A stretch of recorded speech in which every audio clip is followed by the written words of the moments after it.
God, it's over for Tyson Fury. It really is. According to 24/7 News around the world, Deontay, the bronze Robert Wilder from Tuscaloosa, Alabama, is now sparring with Robert Helinus, one of the best heavyweight title contenders out there. He's in the top 10.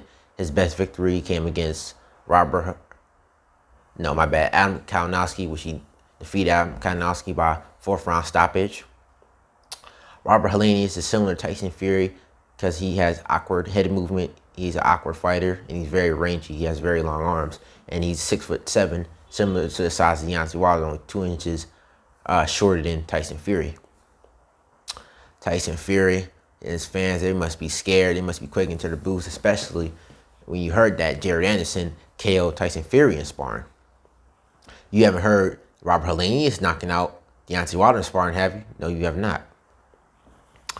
Old media, Tyson Fury and his fans are scared to death. You want to know why? Because I was looking up Deontay Wilder in the search engine, and you've seen all these articles trying to discredit Deontay Wilder. You had one article saying, "Oh, look what David Haye did to Deontay Wilder in sparring in 2013." Mind you, that was 8 years ago when Deontay Wilder was more of an up-and-coming fighter, and David Haye was already an established fighter. He was one of the best fighters at heavyweight.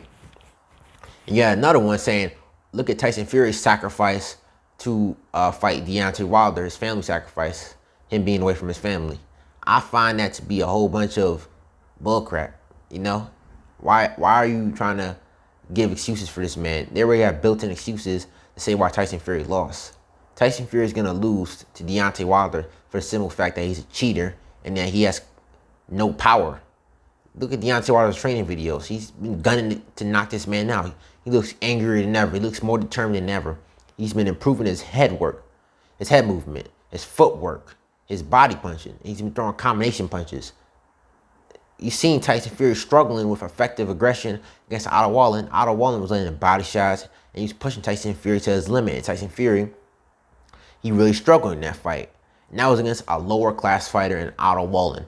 And Deontay Wilder, who was a higher class in Otto Wallin. And he hits harder than Otto Wallin. He's bigger than Otto Wallin. I don't see this fight going more than 5 rounds now. Tyson Fury, without his gold gadget gloves, he cannot beat Deontay Wilder. He tried to run from this fight. You know, Deontay Wilder had to force him to go to arbitration just for this fight to happen. But luckily, he can't run for this fight. But there's no doubt in my mind that he's going to try to find some way to cheat. Because, like I said, without cheating, what is Tyson Fury's best way to win? Herky-jerky is not going to work because Deontay Wilder is going to be targeting his body now. Coming forward at him is the best shot he's got, you know. And Tyson Fury, you had to pay $80 million if you not fight Deontay Wilder. That's ridiculous. And, you know, I'm really glad that Malik Scott has finally helped Deontay Wilder improve. He's helped him reach his full potential because I think Mark Breland was kind of holding Deontay Wilder back. If you look at Deontay Wilder's recent interview with 78 Sports TV, Mark Breland, all he did was teach Deontay Wilder the 1-2. He didn't want to work on nothing else. So it definitely makes me think that Mark Breland poisoned Deontay Wilder's water, and that he definitely had envy for Deontay Wilder and was purposely holding Deontay Wilder back. Tyson Fury, he's one of the biggest scumbags on the planet of Earth. I wouldn't feel nothing when he gets knocked out. You know, instead of feeling anything, I would just be laughing because it's finally over.